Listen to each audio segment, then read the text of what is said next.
بۆیە زۆر گرنگە مەسەلەن بکرێ ماڵەکەی بکرێ بە موزیەمێک بە مەتحەفێکی جوان.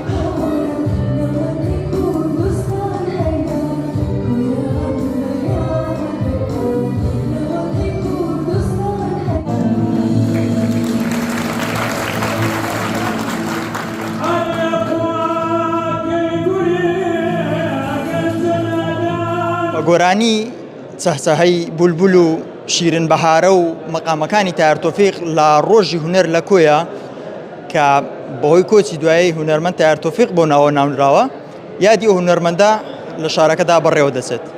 من ئێستا مامۆستا سەنگار عەبدولخالق بەڕێوەبەری بەشی هونەر لە تیپی مۆسیقای باوازی کۆیم لەگەڵا لەسەر ئەو ڕۆژە گفتوگۆ لەگەڵ دەکەم. مامۆستا سڵاوت لێبێ و سوپاس بۆ ئەم دەرفەتە.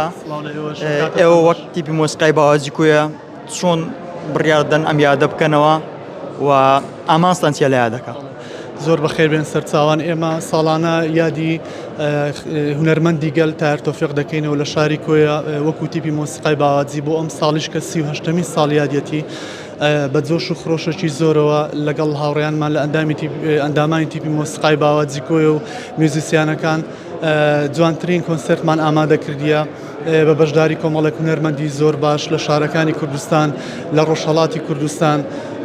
کۆمەڵێک مەقام و بەستە و گۆرانی تایبەت ئامادەکراوە بەو ڕۆژە کە ڕۆژی هونەرە لە کۆیە و تایبەتە بە 38مین ساڵیادی هونەرمەندی گەل تایەر تۆفیق.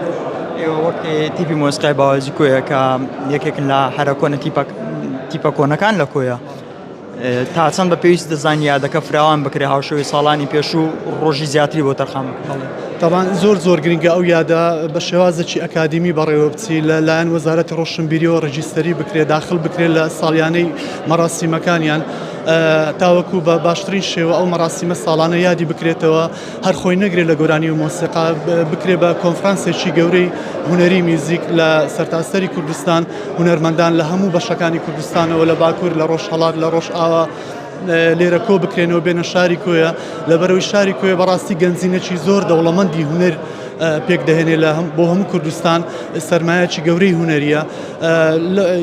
گرینگە ئەو ڕۆژە فراوان بکرێ بە سیمیناری هونەری تێدا بەسترێ بکرێ بە کۆنفرانس کۆمەڵێک بەحس و توێژینەوەی زانستی لە سەردەنجی هونەرمەندی گەل تایەر تۆفیق پێک بهێندرێ و دروست بکرێ ئەجا لەگەڵ ئەوانەشدا کۆنسرتی گۆرانی و مۆسیقا و پێشبڕچەیەک لە مەقامات لە شێوازی مەقامەکان بکرێ مەقامە میوزیکیەکان هەڵسەنگاندنی بۆ بکرێ مەقامەکان لەلایەن لیژنەیەکەوە تر بە هەموو شێوێک مەجالی تێدا هەیە ئەو یادە فراوان بکرێ و ڕێزی گەورەتری لێ ببیندرێ بگیرێ. بەڕاستی ئەمی ئێستا هەیە لە ئاست چاوەڕوانی تموحی ئێوەدانە لە بەرامبەر گەورەی ئەو هونەرمەندە ئەوەی کە کراوە ئەمە دەستخۆشیان لێ دەکەین. ئەمە بەڕاستی کارێکی جوانە لەبەرەوەی ساڵانی ڕابردوو ساڵی پار نەکرا. ئێمە هەر ئیدامی پێدەدەین دەمانەیە بەردەوام ئەو یادە بکرێ بەڵام ئەوەی تموحی ئێمێ بەڵێ حتمما چاومان لە بەرزترە دەمانەیە زۆر بە شێوازێکی گەورەتر بە کەرنەڤاڵی گەورەتری هەفتەیی بۆ نمونە بەڕێوە بچێ ببێ بە هەفتەنامەیەکی هونەری گەورە لە شاری کۆیە. بەڵێ ئێمە چاومان لەوەی و هەمیشەش خۆمان تەرخان کردووە بۆ ئەو یادە بە باشترین شێوە یادەکە بکەینەوە.